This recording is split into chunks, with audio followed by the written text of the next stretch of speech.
Hey, welcome back, grannies and gators, ladies and gentlemen, boys and girls. It is Monday, July 15th, and it's been, I guess you could say, the craziest weekend in modern history. And tonight, we're not going to be covering that. Why? Because everybody else on the planet is. And I want to personally wait until more details, more facts, less emotion come into play on that. And it's not to say that there's not going to be some parallels or some things that might come up throughout the show here tonight, or some connections. There indubitably will be, to when we're looking at everything that's going on. Guys, I'm having some technical issues here tonight. I don't know if this is specifically because I am who I am and I do what I do, or if there is something else going on. So please chirp in if you're getting this. We should be streaming on X, Wimkin, uh, Instagram, and of course Rumble, and YouTube as well. So they've really been hammering me hard. What I'm starting to discover in doing some of the deeper dive research, because that's what I do, they're actually blocking me by my IP address for now. As of today, the World Economic Forum has me blocked from accessing their website anywhere, right? So I guess, but it's making it a little bit more challenging for me to find some things that they don't want you to see. Just for everybody else's, just what does that look like when your IP address has been denied and you've been blocked? It's I don't have permission to access what I was looking for, the Global Alliance for Responsible Media organization called GARM. Most people probably are not familiar with. But so see, that's kind of what the way I operate, right? When everybody else is looking one direction, I'm kind of the guy going, okay, all eyes are over there. What's going on over there? That's kind of me. And I'm sure everybody is on overload with news and vibrations. Absolutely. It's like that almost around the world. I'm still waiting to see more feedback coming in from the geopolitical overview of things, but this was, by all accounts, from their interpretations, a bridge too far that's gone on here. X is an absolute war zone, disaster area. With insanity and emotions run rampant. But I'll tell you one thing that it's doing, though. It's making it easy to see who the bad guys are and who the people that don't know what's going on are supporting. So it's really separating the insane from the tired, not the angry mob that they are trying to convince us to be, or trying to project or portray that we are. So none of that going on.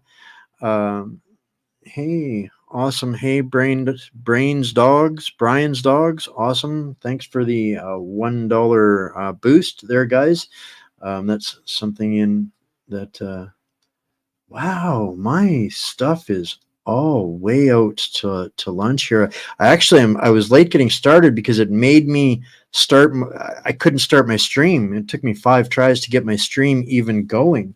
So it's really crazy. Looks like X is down. I'm just getting the spinning circle of doom. Looks like Instagram, Wimkin, Rumble, and of course LGM should be doing good. But yeah, so we're going to look at some other stuff today that is not the shot heard around the world right now. We're going to be looking at some other stuff instead.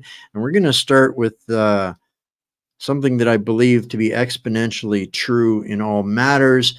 And to me, you know, I have absolutely no respect for the mercenary media. I can't even call them mockingbirds. They are mockingbirds. They copycat each other, but to me, they are hired assassins of the truth. They will take the highest dollar to destroy any character, any society, any people, whatever it takes. They'll take the money and they will kill whatever it is that they're that they're targeted with. So if that is not by definition mercenaries, I don't know what really is. So we're going to take a 41-second listen to Julian, who's somebody we haven't really heard much of for what, like 10 years they had him locked down. But we're going to listen to this and dig into a little bit more. But this is going to be some real deep Canadian stuff, guys. I'm going to introduce you guys to some more corruption, some more faces, some stuff that's going to be going on. We're just going to kind of set up for the week. Government propaganda, they could have stopped it. But what does that mean? Well, that means basically populations don't like wars. And populations have to be fooled into wars. Populations don't willingly and with open eyes go into a war. So if we have a good media environment, then we'll also have a peaceful environment. One of the hopeful things that I've discovered is that nearly every war that has started in the past 50 years has been a result of media lies. The media could have stopped it if they had searched deep enough. If they hadn't reprinted government propaganda, they could have stopped it. But what does that mean? Well, that means basically populations don't like wars. And populations have to be fooled into wars. Populations don't willingly and with open eyes go into a war. So if we have a good media environment, then we'll also have a peaceful environment. Tell me that nobody believes that, right? Kind of, it cuts it right to the chase. Yeah,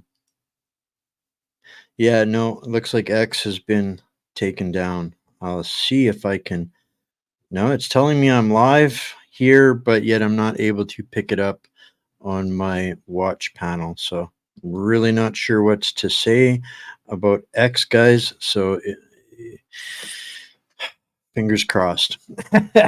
We're getting to the good stuff these days, and our establishment is getting incredibly nervous. So to key in on what Julian said there, populations need to be fooled into war. 100% believe that, and that's exactly what they have been doing for a number of years now, going on to close to, heading into 3, but actually more than 10 with what they've been manifesting in Ukraine, in this proxy war with Russia. And this is one of the things that they are really desperately trying to escalate. And the distraction, not saying that it wasn't real. Not this is a real event what America is experiencing right now. But what I'm gonna lay out a little bit is when these events happen, never let a good crisis go to waste. Right? That is what the left is running through their minds. The instant that event happened with former President Trump, the left was busy, and they had been trying to escalate the war in the Ukraine exponentially. And I'm not going to dig into this with show notes tonight, guys. I'm just going to lay a couple of the points. When they basically fixed the election in the UK, they fixed the election in France. The intent at that time was to seize the Russian assets that they had in limbo and to start sending medium-range missiles to the Ukraine to start striking into the heartland of Russia. At which point, the UAE and Saudi princes basically said, if you guys move ahead with either of these plans, we will we'll deindustrialize your nations by taking all of our investments out of the EU, out of England, out of France. They would take all of their money, cut and run. So that really forced a backtracking from the new prime minister, Mr. Globalist, cookie cutter, to renounce his qualified statement of sending missiles to the Ukraine, and the seizure of the Russian assets. They changed their mind on that, and so what we're seeing now is these their bluffs are getting called, and they're backpedaling like mad. Even Biden, just a couple of days ago, having said that I'll consider not running again if they told me I can't possibly win, is a big difference from no matter what, I'm running. So there's a whole lot of backpedaling going on the global stage. That's one of I guess the bottom line of what I'm trying to get across here. You got to forgive me a little bit, guys. A little frazzled from the tech issues, and of course today's the day of migraine strikes, so just this is going to be kind of getting through it. So there's going to be a lot of good news and a lot of introductions. We're going to get into a little bit of the good news, and this is one of the few things that I'm going to cover for just a minute, and you'll find everything in the Substack as well, guys, tomorrow. So make sure that you get over to the Substack and get subscribed over there. I'll put that up here for you guys while we watch just a minute of this video to set up more of what we need to understand. So this event just happened a couple of days ago, and of course the CBC up here, just like the rest of the Mockingbird media, mercenaries, immediately tried to portray it as this is Trump's fault. This is what they're going to try to use to trigger the civil war, the justification for cracking down on us. They want us to be violent. They want us to do what Black Lives Matter did. That's what they want the conservatives to do.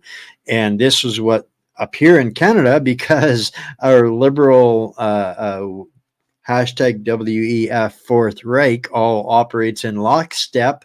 They're trying to burn down the Reichstag as well, and people, I hope, get that analogy. But they're trying to burn down the Reichstag so that they can justify us as dangerous, irrational, emotional, far right, whatever. So the CBC going to give you just a shameless Trudeau lapdogs at the CBC just blamed Trump for surviving an assassination attempt. These taxpayer-funded propagandists immediately exploited the deadly attack at a Trump rally to smear the ex-president and his supporters. Outrageously, the CBC's analysis piece shifted blame onto Trump, fueling the same dangerous hatred that motivated the gunman. As Trump literally bled from a bullet wound to the head, CBC hacks rushed to point fingers instead of condemning the violence. They disgracefully blamed Trump's violent rhetoric for inspiring the attack. Right, because Trump supporters are totally going around shooting people up. This is the disgusting bilge Canadians pay billions for annually from the bloated Trudeau vanity network. It's nothing but 24/7 woke propaganda vilifying normal conservatives and emboldening the radical left. Imagine being a Trump supporter gunned down at the rally and having to watch taxpayer-funded CBC minions rant about how you had it coming. Is there no limit to how low these socialist proud to shills will sink? No, there is no depth to how sick they will pump their garbage out. That's kind of what I wanted for people to be aware. This is how they're going to try to get us twisted into bunches so that they can say that we're doing irrational things. We cannot give them this. So this organization called the Canadian Broadcasting Corp, it's got all kinds of nicknames that are probably more appropriate to them, but at the end of the day, they get $1.4 billion a year up front, and all in with everything else, the perks and bonuses and graft and goodies that they get and kickbacks. It works out to almost $3 billion a year, I think, is what the CBC rakes in for the drivel that we get. And we've been covering over the last couple of weeks some of the deeper stuff that they have not been covering, like the Shanghai Alliance, the Patriot Alliance in Europe, what they're doing to Orban, what's happened in Georgia. They're covering none of that. But a good thing we've got to this point still somewhat of an independent media. I got another clip here, and this is where it's going to get into what appears to be some good news. Remember, we are in the season of the political sacrificial lamb. So this one here, you guys will like, and I'll just give you a minute of this.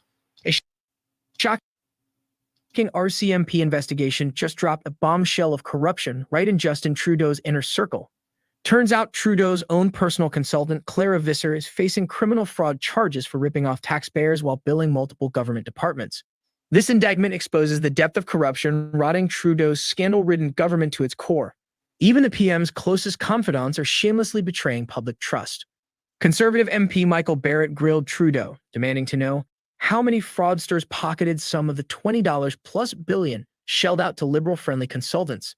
With Trudeau's buddies cashing in big time and security clearances now revoked for certain contractors, this fraud iceberg sure looks titanic. One thing's for sure, the RCMP's fraud charges against Trudeau's own advisor completely demolish any pretense of ethics in his government. The corruption reaches right to the top in Trudeau's circle. Welcome back to Street Politics. All right, so charges against one of Trudeau's top advisors. What does that mean? What? Really? Somebody actually got busted? Yeah. Somebody actually did get charged. So as of July 9th, the RCMP Federal Sensitive and International Investigations Unit charged a federal government consultant for fraudulently overbilling the government of Canada.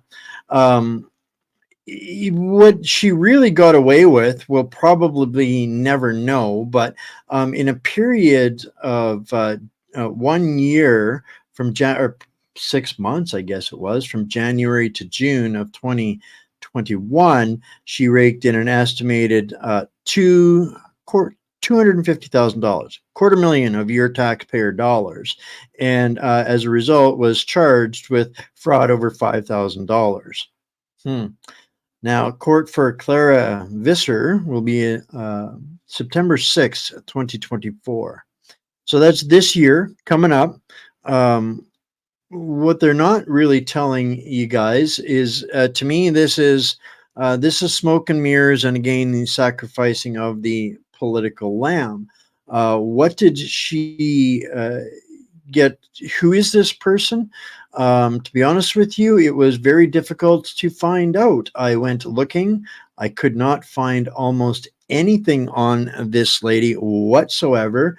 The only reason I actually came across this story and could even get a name was putting two and two together and digging and finding out that this is part and parcel to the just gonna find it here. You know, the WE scandal and the contracting and the consulting. Okay, let me get rid of this banner. Nope, wrong one. I'll throw a different one up for you guys. So the value of one consulting firm's federal contracts has skyrocketed under the Trudeau government.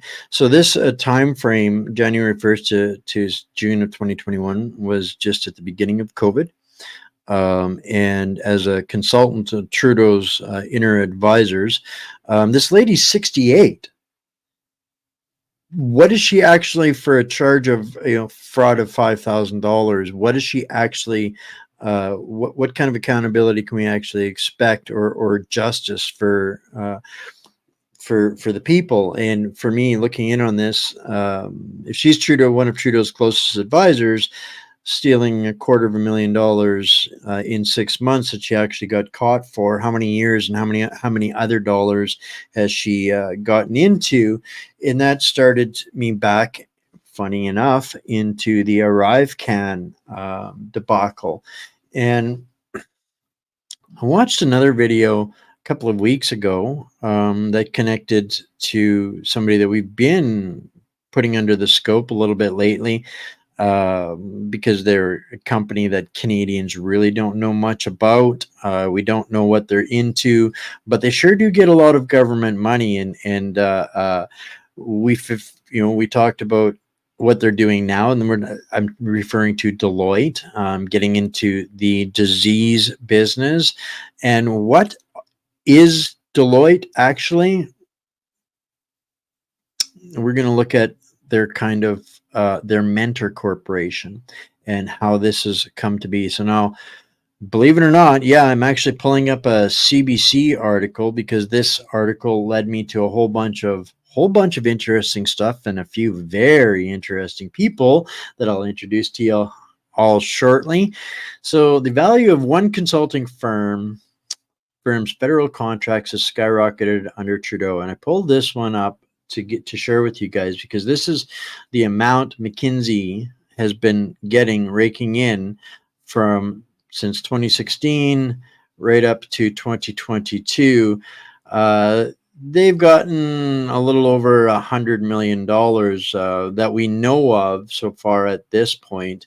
It's an American firm with 30,000 consultants in 130 offices in 65 countries. They provide advice to both private and public entities. There's that public-private thing we're all learning so much about, right? Which sometimes have conflicting interests and does not disclose its business ties. Well, it's a good thing we've got a couple of minutes from a former McKinsey insider that we can listen to. But we're going to take a look at first, what is McKinsey? And is it a shadow government that secretly runs Canada? Would anybody, we talk about these guys being meat muppets, that there are people behind the scenes that control them. Well, here we are. We're going to look at, get to know a little bit more intimately, what is McKinsey and is it a shadow government? So we're not the first country that's had problems with McKinsey. France, South Africa, and the United States have had issues, shall we say. So now this article goes back to January of 2023. So slipped under my radar. I really didn't know who this guy was, Dominic Barton. I kind of heard his name a little bit going through the news, but this kind of gave me a little bit more insight. And this is some stuff that we're going to need to know, because this is, in going back 2023, Pierre was already discussing these guys, and these guys have been giving testimony. They've been called into hearings and inquiries, blah, blah, blah, blah, blah, blah, blah, and throwing pretty much everybody else under the bus. But we didn't really know a whole lot about these guys. They're a consulting company. Don't forget this guy here. Who is Dominic Barton? Well, first thing I did was look up McKinsey Canada and discovered a few things. They have deep roots here, serving 2/3 of Canada's top companies and organizations across all sectors, as well as leading civic and not-for-profit institutions. So they got their fingers into everything. And we know now that there's almost 180,000 NGOs and lobbyist groups in Canada operating. So how many of these guys working with? And they're a global management consulting firm. The trusted advisor to the world's leading businesses and institutions. And they have offices in, of course, Vancouver, Calgary, Wacky Mouse, Toronto, and Ottawa. So they're deeply plugged in. That would be the nerve centers by which this Dominic Barton weaves his little puppet master, the guy behind the green curtain, skill sets. So if this is the guy behind the curtain, we should get to know him a little bit. So he's known as Bao Damin in China, as a Ugandan-born Canadian business executive, author, and diplomat.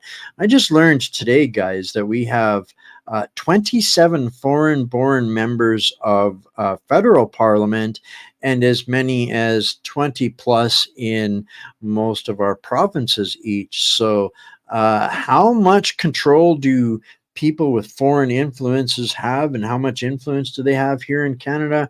I think it's something we're going to have to look at a little deeper in some further shows. But he's currently chairman of the private investment firm Leapfrog Investments.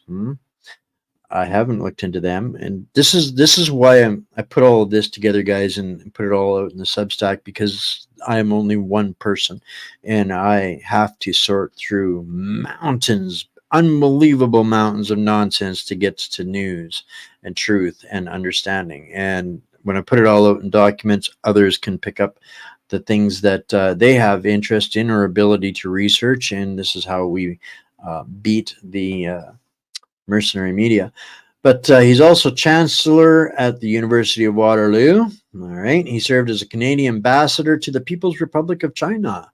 Interesting. From 2019 to 2021, which is incidentally immediately what he did after leaving McKinsey is become our ambassador to the People's Republic of China. Prior to this, he was the managing director at McKinsey and Company from 2009 to 2018, when he basically was able to co-opt Canada through foreign infiltration by the World Economic Forum Fourth Reich and their young global leaders. He previously served as chairman of Tech Resources and all other kinds of things. Ordinarily, I wouldn't go into quite so much detail on one individual, but there's more to this. I did get kind of sideswiped into, my own personal curiosity. Was this guy related to Rosemary Barton of CBC? And I couldn't find any links. By initial research, looks like probably not. But there's all kinds of companies that this guy has got his finger into that rarely come up in good news. Rio Tinto being another one. The Eurasia Group announced the appointment of Barton as a strategic counselor. This guy is a Rhodes Scholar from Oxford, of course. Has advised both liberal and conservative on public sector transformation and economic growth. There's all kinds of links in here to this guy and his influence. This guy is like up there with the puppet masters, right? This guy led the way, and these guys keep growing upward. He earned a bachelor's degree in economics at the UBC. So this guy in the foundational period of the Trudeau regime was the consultant of choice. We've seen that going right back to here, right up to the current day. His mark has been left, and they have all that they need to carry on with their agenda so far here in Canada. So here's this insider clip. This is something that's going to give my eyeballs a break for 15 minutes, guys. But this is the meat and potatoes of this. Man, there is no way I'm going to get through everything I had queued up here for you guys tonight. So make sure you tune in tomorrow wherever you're tuning in from. But catch this one for sure. Now let's hear this. Make sure I have the volume off. Okay, let's see. The global headquarters of one of the most influential companies. I'm entering the global headquarters of one of the most influential companies in the world. But you probably wouldn't know that because hiding in plain sight is kind of their thing. And from the shadows, they've been doing the dirty work for basically every brand you've ever heard of. Like 450 of the Fortune 500 companies. I'm talking big soda, big tobacco, big oil, and the very worst of big pharma. They've been called the single greatest legitimizer of mass layoffs of anyone, anywhere, at any time in modern history. They also work for the Saudi, Chinese, and American governments, and on whatever the hell this is. The line will be home to 9 million residents and organized in 3 dimensions. So who are they? McKinsey's now accused of helping drug makers to, quote-unquote, turbocharge the sales of prescription opioids. Behind President Vladimir Putin's war machine against Ukraine sits Rostec, until recently a client of McKinsey and Company. You worked for a company that was fixing bread prices. No, I worked for a consulting company that had a client that may have been involved in fixing, or was apparently. Y'all recognize that dude? That's Mayor Pete, who loves breastfeeding his babies. Yeah, Mayor Pete Buttigieg, your National Transport Safety Advisor in the United States, straight from McKinsey. A scandal. Today, we're talking about McKinsey, the shadowy and parasitic consulting firm at the heart of nearly every industry in America. McKinsey claims to operate on a no-policy policy, free from a driving ideology or bias. But we tracked their history and broke down their worldview, and it places the consulting industry as secret agents in the war on working people. So what do consultants even do?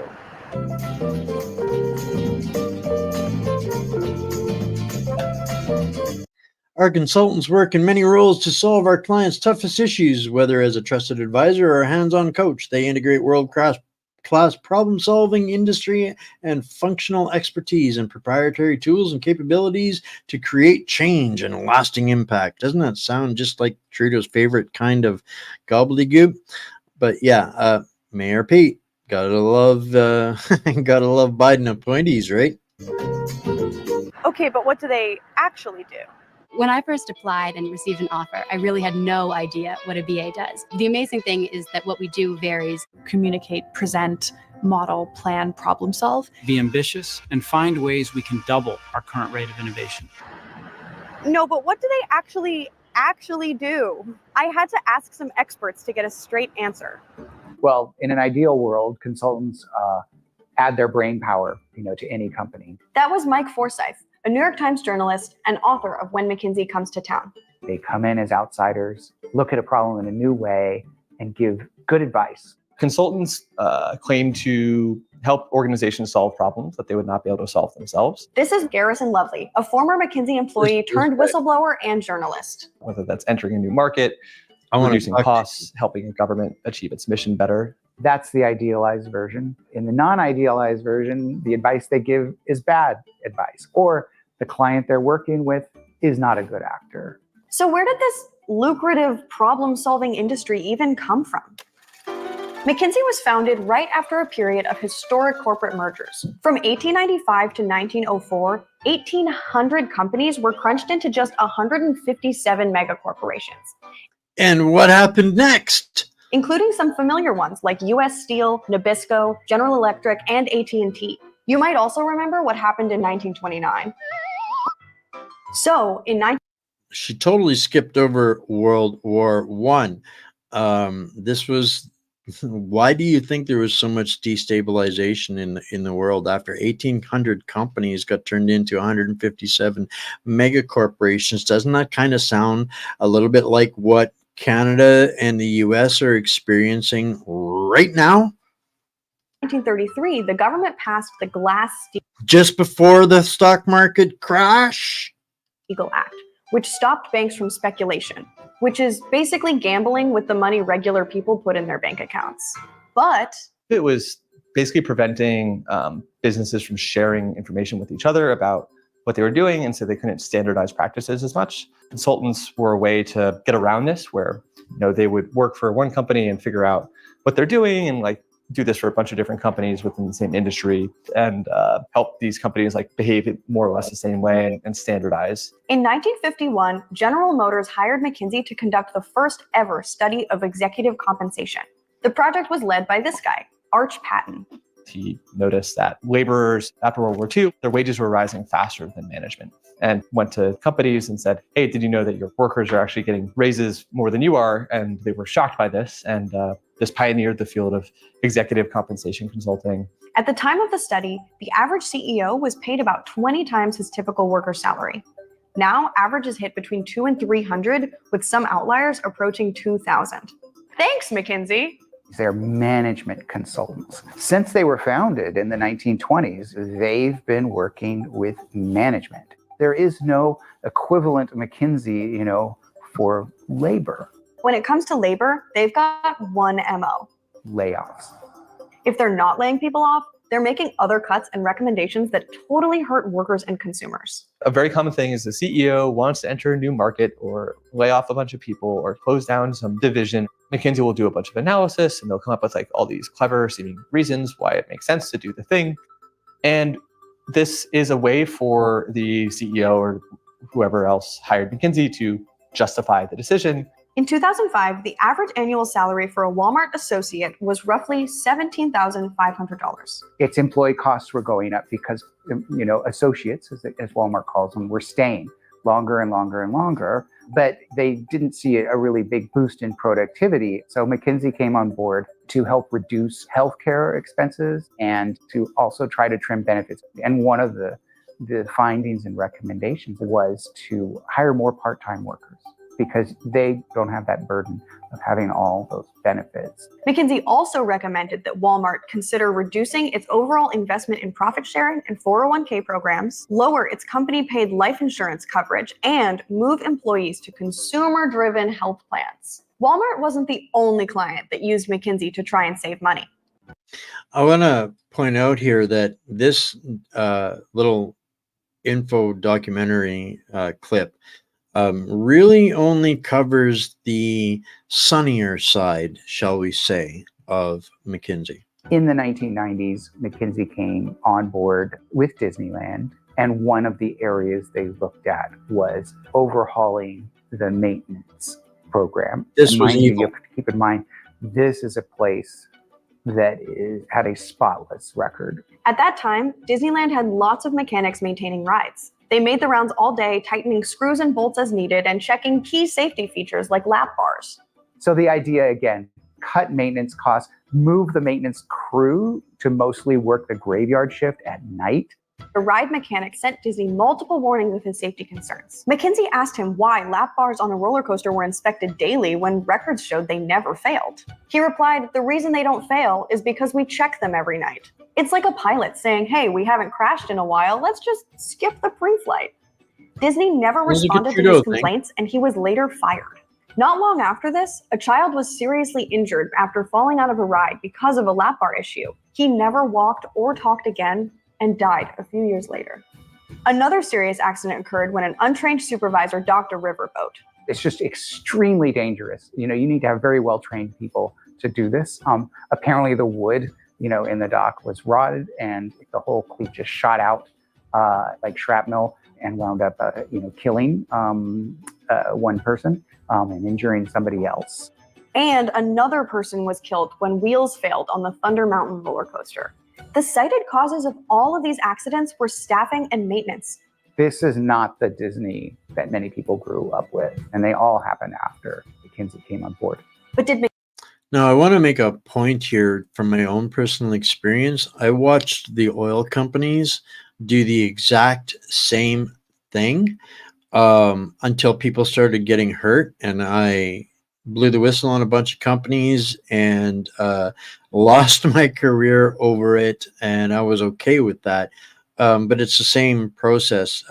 They take away their own responsibility, and they lay it down on the employees after they've cut the employees and failed to train them. So same thing. This has been going on a long time. McKinsey face any consequences for their bad advice? McKinsey escapes accountability in a way because they are behind the scenes. It's all about secrecy, with them. Our advice is to you, and it's confidential. If you guys do great, wonderful, you take all the credit. If you screw up and things go bad, it's on you, it's not us. If the project fails, the decision ends up being bad, it's like, well, clearly you hired the best consulting firm, so it must have been something else. There's this symbiotic relationship between McKinsey and their clients. That's exactly what we saw when the McKinsey rep was called to testify at the hearing for MP Brock, I think. But yeah, I tried to find that clip. I couldn't in time for tonight's show, but it was textbook exactly what that gentleman said. When something goes wrong, all McKinsey did was make recommendations, and all the client did was follow them. Who wrote this? He did it! It's a way to cover your ass, which is a very common expression in the business world. This system is great for short-term profits and shareholders, but not so great if you care about jobs or safety. So what happens when you apply this mindset to the industries that we literally can't live without? That's when things start to get even darker. Healthcare is pretty much McKinsey's bread and butter. Bread prices. Hospitals, for sure. Insurance companies, managed care companies, pharmaceutical companies. Top 5 McKinsey clients would be companies like Johnson & Johnson and the big managed care insurance company Anthem, Aetna, Blue Cross Blue Shield. Let me say that again. McKinsey's biggest money earner is our healthcare system. What did Trudeau do? He replaced our healthcare system with a pharmacoeconomy system. Who taught him how to do that? Who gave the Liberals the tools to do that after spending billions and billions and billions of dollars on consulting and scams, and everybody all the way up the food chain getting their 10% for their big guy? Here we are. And it's also where they've done some of the most damage. In 2018, McKinsey was contracted with the nonprofit hospital Providence Medical to design a program to get more patients to pay their medical bills. Providence Hospital is a tax-exempt hospital. They're required to provide free care to poor people. And they were looking for any way to cut costs, and they turned to McKinsey to find a way to convince poor people to pay bills, even if in many cases they actually were not required to pay those bills. McKinsey literally wrote a script for hospital staff to read to these patients. Staff were not allowed to take no for an answer and were told to take just $3 if that was all the patient had. If they didn't pay, if they didn't get anything out of this, in some cases, they would refer to a third-party debt collection agency. They would, destroy these people's credit rating. And now Providence is being sued while McKinsey destroy their credit rating. And what's coming up next with this credit system? So what they're basically connecting the dots here on is if that system was in place right now, like it is in China, and you didn't give your last $3 to the system, your credit rating would be pooched. And then if you're dependent on the system for sustenance and survival, I think you got a problem. is once again not being held accountable, legally, financially, or otherwise. And while they're working for private sector clients, they're also working for the government agencies that are meant to be regulating them. 2 more McKinsey clients were Philip Morris and Juul. McKinsey was also working for the FDA office that regulated tobacco. At the same time, they had these clients. And you see the reporting in our book that said that actually the people at the FDA did not know that McKinsey was advising the tobacco companies. And this is the same, with Juul. This is when the FDA was cracking down on these e-cigarettes. And pharma, the same thing. And most infamously, they're working for opioid makers, especially Purdue Pharma. Conflicts of interest are the name of the game. Opioid makers. They've all been schooled by the same company that schooled Trudeau.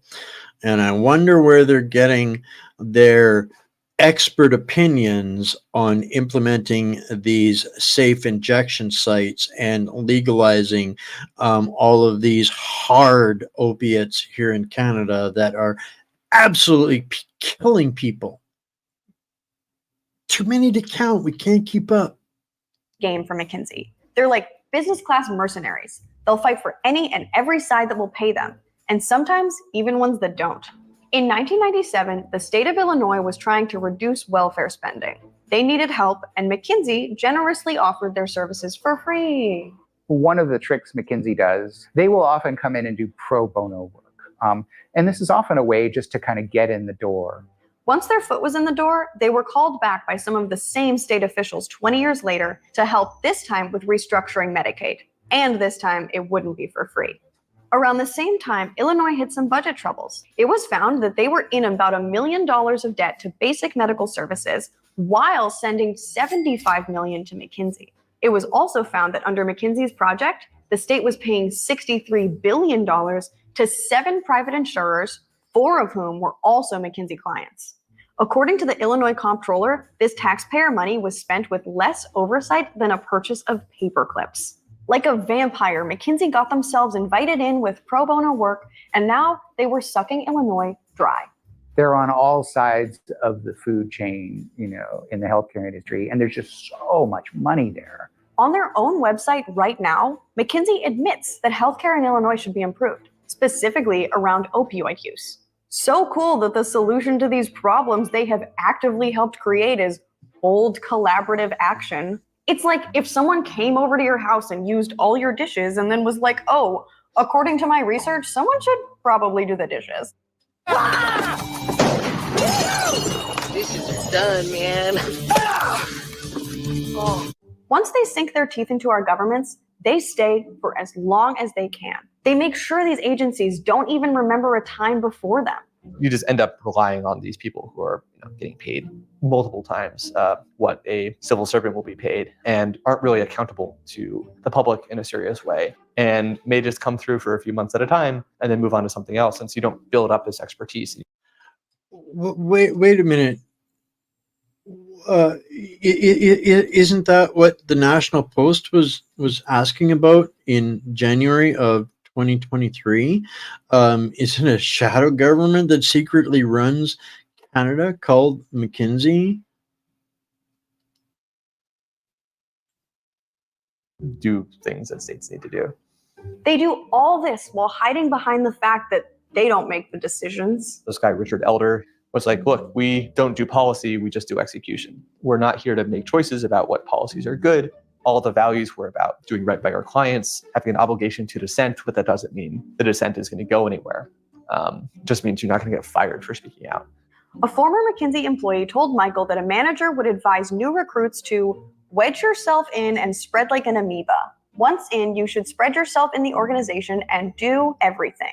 In other words, act like a Trojan horse. He was talking about their clients, but as we've seen, the McKinsey amoeba between young world global leaders and McKinsey, I think we've got two prongs of this Medusa, folks. Has wedged its way into every part of American life.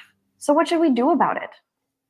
Well, the DOJ is investigating their work on opioids criminally for the first time. And some politicians have even talked about banning McKinsey from federal contracts. But most of these problems aren't even unique to McKinsey. If we just banned one consulting firm from federal contracts, the others would likely just fill in the gaps. The reality is there are companies called Bain and Boston Consulting Group and Deloitte and Accenture, and they are offering kind of the same product. And I don't think that the results would be that different.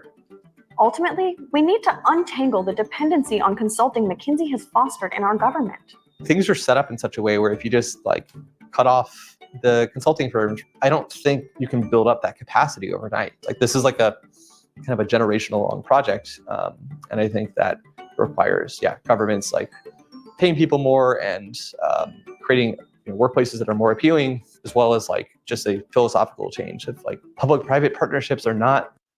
Bingo. That's the hammer. That's the hammer, guys. These are the guys that are advising and manipulating the Canadian government into implementing public-private partnerships in every major center of this country. They have the arteries stuck into Vancouver, Calgary, Toronto, and Montreal. These guys are the fascists. And people tell me, oh, fascists, you don't even know what fascist is. It was Italy. Fascist is a merger of corporation and state. And that is what is being implemented by the World Economic Forum. And this corporation and others like it, like Deloitte, are the ones that are the Hermann Görings for the mustache man. The default best way to go, and government should actually learn how to do things well. Again, we've done it before. And what about the army of young MBA grads ready to keep the consulting industry marching on for another 100 years? I would tell them that, these organizations will promise you that you can do work that is exciting and prestigious and improves the world with smart people that pays well. You can have it all. And I would just tell them that that's not true. I think I'm really much happier than the cohort of people that I worked with at McKinsey, even though I make so much less money than them. And my life and career is less stable and predictable. but you have privilege by being in this position, and you have some kind of opportunity and I think to some extent an obligation to use that to actually make the world a better place. And I think you'll end up being happier for it. Thanks for watching The Classroom. All right, guys.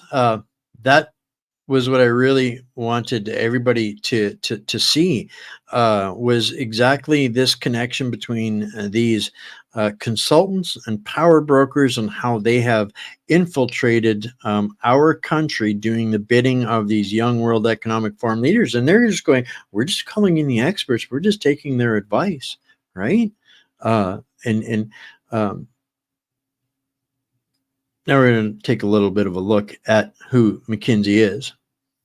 How big they are. 55 years, 650 plus consultants across 4 Canadian locations and speaking 70 plus languages. When you start looking through here and getting a feel for what they are, this is the most communistic corporation that I think I have ever looked at. And this is where, again, all of this is going to be in the Substack tomorrow, guys. This is going to be a deluge from a fire hose on this. So I'm just skipping over it, but this is their statement on their website. So I'm going to read this one out loud for everybody. No, old saucy, we don't have 70 plus language. Well, we probably do, to balance out the genders, but the fact that these guys can do anything, they will do anything on behalf of our government. Trudeau wants to send $72 billion to Timbuktu. They'll find a way to make that happen, right? There's all kinds of stuff. These guys are now. When we get into these young global leaders and the global shapers, they're absolutely all World Economic Forum disciples. That is the university of this Reich, this regime that we're under. Everything stems from there and is shaped down. The global shapers is just one of the 177,000 foreign or lobbyists, NGOs, nonprofits in Canada. I don't know how many of them are foreign funded, but when you're looking at a company like McKinsey and Co., you can bet that all of the lefties, all of the radicals, all of the eco-terrorists, all of these this demolition team, because this is what they're doing. They're demolishing our country from the bottom up, all with the implementation. That's where they're doing the rebuilding of the Build Back Better. And these are the guys that are advising them on how to do it. McKinsey and Company opened its first Canadian office in 1968. I used to think it was a good year. It used to be mine. Now I'm kind of feeling maybe I'm cursed. More than 1,000 colleagues from across our offices in Montreal, Toronto, Calgary, and Vancouver help clients across the country make distinctive and lasting improvements in their performance. We are proud of our 55-year history in Canada and a record of positive impact in Canada and the local communities where we live and work. While our work for Canadian government departments has increased in recent years, along with the growth in consulting, outsourcing more generally, there have been inaccuracies expressed related to how we're contracted and the nature of our work. This is their About page. So they're putting up a disclaimer saying that you've heard lies about us. We're really good at what we do. Our government work in Canada is entirely non-partisan in nature and focuses on core management topics such as digitization and operations improvement. Our firm does not make policy recommendations on immigration or any other topic.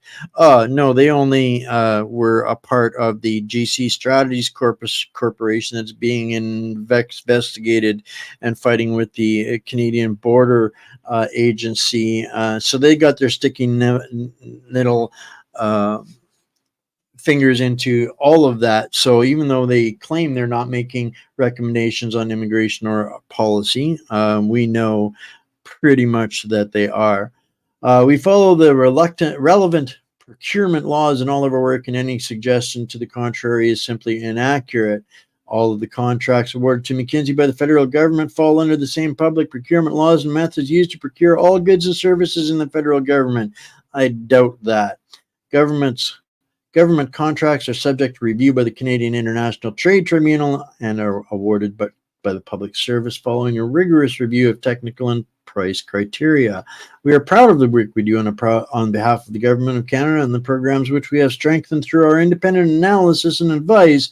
We are aware that Canadian members of Parliament have called for a committee hearing regarding our work and welcome the opportunity to present these facts.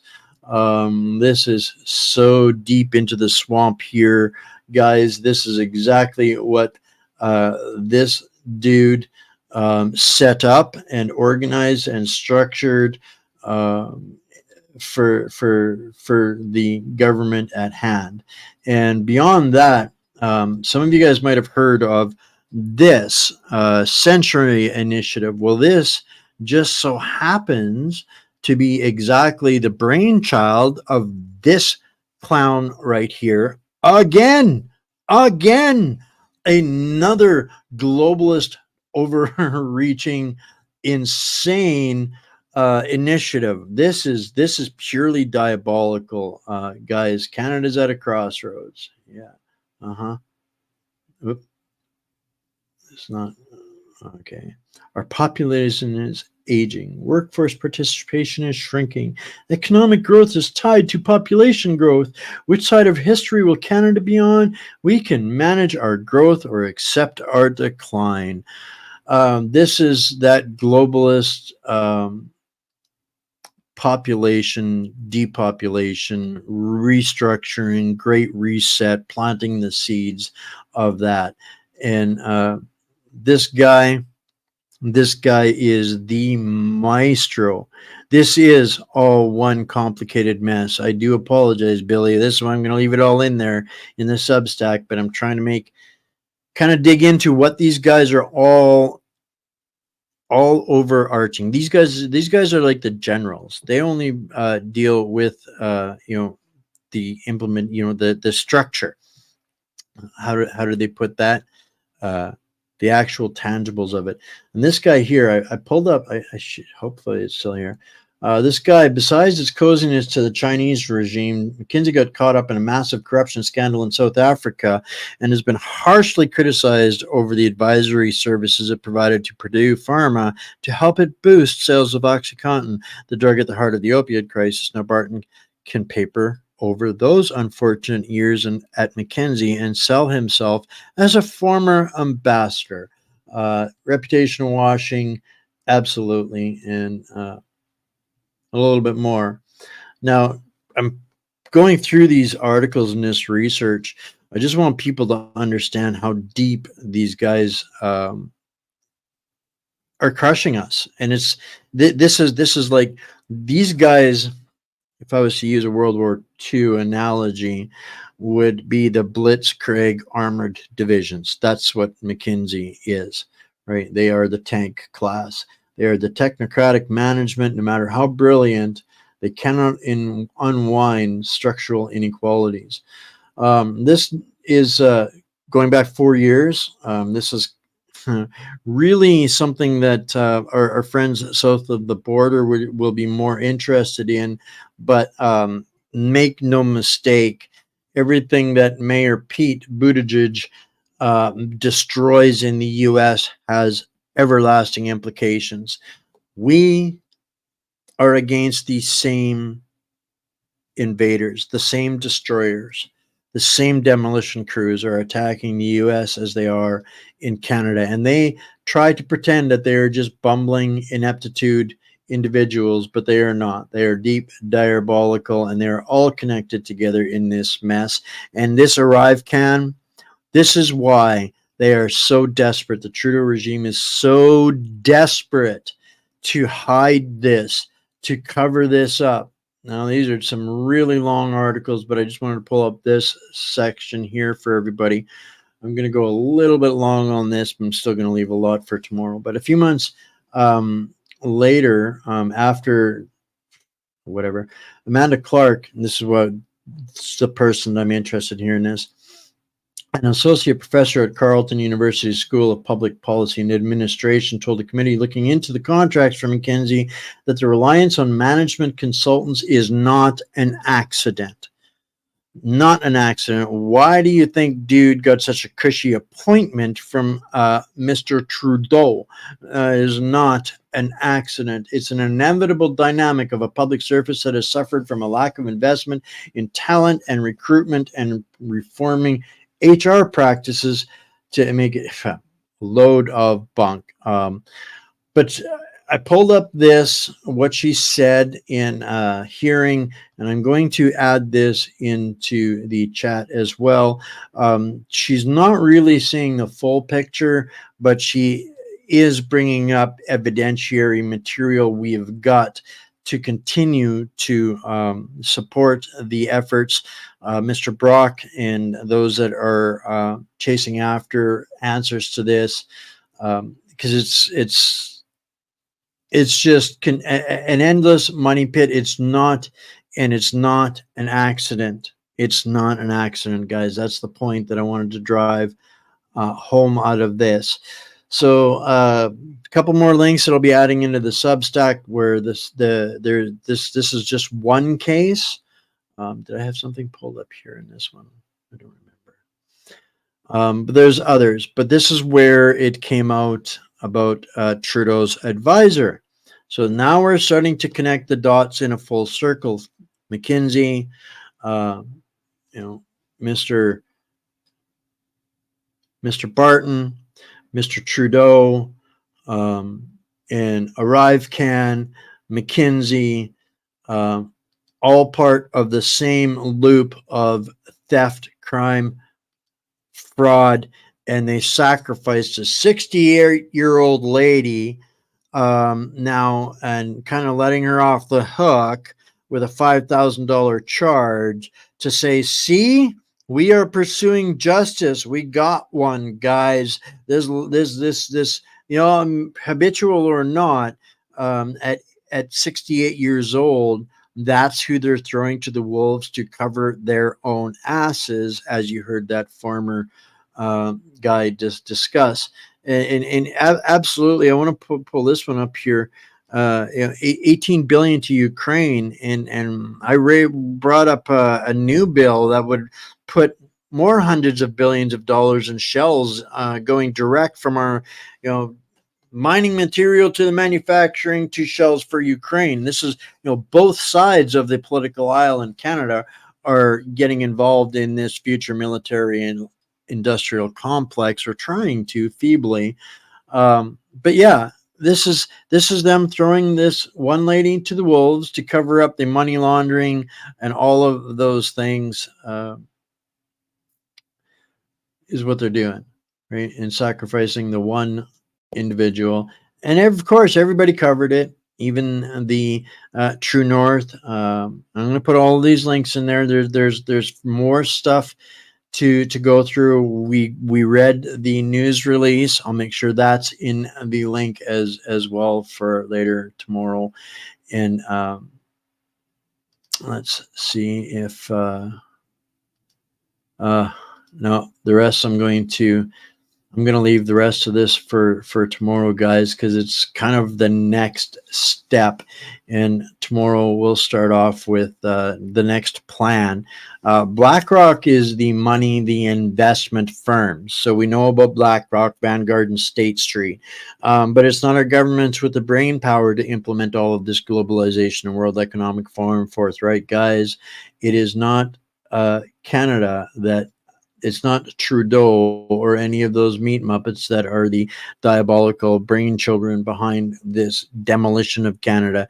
It is literally these guys right here, McKinsey. They're the ones that we are paying, or that they are stealing your money from to give to these guys, to tell these guys, these globalist meat muppet infiltrators, exactly what to do to destroy our country. So that's kind of where I'm going to leave it off tonight, guys. I did. No, I'm not going to leave everybody on that. I think I've given everybody some really big nuggets that they can run with. But I'm going to take a quick skim over this one because I wanted to make make this kind of a weekly thing. This is the wins of the week post from Dr. Mark Trotzy, and he kind of gathers up the stuff. He sits with Ted Kuntz of Vaccine Choice Canada, and they talk about some of the different things that have been going on that we don't necessarily get to see. And I'll make sure that this is linked in there as well. There's a lot going on in the political spectrum. The UN, Saskatchewan won in their injunction against Trudeau's, again, unconstitutional overreach. There's a lot in here for people that people can follow up on. Check Dr. Trotzy if you're following him there already. This one here is going to impact a lot. It's exposing more of the double standards.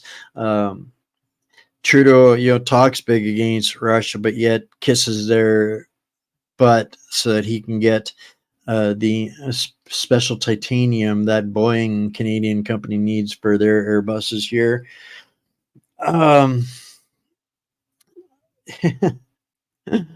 Non-Indigenous are now self-identifying as Indigenous to gain benefits. This is, just there's just no rhyme or reason to anything, but they're on it. Mick Jagger had his concert blown up when he realized that maybe they didn't want to hear Lefty cajoling. There's a lot in here, guys. Some legal action. Texas, I think it was, yes, Texas Supreme Court upheld the 2023 law making it illegal to subject minors to puberty blockers. The charges against Max Bernier were dismissed. We covered not the Democracy Fund, but their lawyers have stopped a bunch of tickets. Ontario court ruled in favor of charge and convicted for refusing to submit a COVID test. Right, that one made a set a precedent. So there is so much going on, So yeah, you guys have had a drink from the fire hose, and I still have at least a third to cover tomorrow on. So we're going to get into tomorrow what GARM is, and this is, I'm doing this by design, guys. With every show that I'm doing now for the last several weeks, 5 days a week, Monday to Friday, 6 p.m., they connect. It's not just skimming over the day's headlines to find some rage bait or emotional trigger for people. I'm trying to give people the evidence that they need to connect the dots to make sense so that they can make educated decisions on what they're doing. As we heard from Julian right at the beginning there, if we have a healthy media environment, we can have peace. Without a healthy media environment, we will have no peace. It's the foundation of what our regime is using through the two-headed hammer of propaganda and censorship. So it's a good time to share, to like, subscribe, and share, guys. As you guys are seeing with me, living with me, the experience of how much stronger the censorship is becoming. It's becoming more and more difficult to get this show out there. It's always a good time to buy me a coffee at Buy Me a Coffee. What's up C. And I'm not just talking for myself, guys. Support all independent journalists that are going through taking the risk, guys like Mocha Barazan, Chris and Jody. There's all kinds of us out there. But if this is a platform that you believe in and trust, help me keep this free for everyone. And you can do that with a donation at donate@whatsupcanada.org. And on that, I think I've talked myself as empty as I can for one night. I'm going to go deal with this headache, find a whole bunch more for everybody tomorrow. I hope you guys find some interesting nuggets and all of that today. And I really want to set up a time on a weekend coming up here. It'll be this coming weekend, Sunday. I'm going to do a little off the books one-on-one with a bunch of people and answer and clean up a bunch of misconceptions and misunderstandings about one of the partner companies that we have. We see a lot of people that understand the problem, and we've got a solution, but I guess we need to take another look at helping people understand the solution. So it's the Patriot Switch program, and I'm going to leave you guys with that, and we will see you all tomorrow. I love you all. Stay strong, stay mighty, my fellow patriots and hostages, and live. That's what they can't stand. We'll see you tomorrow.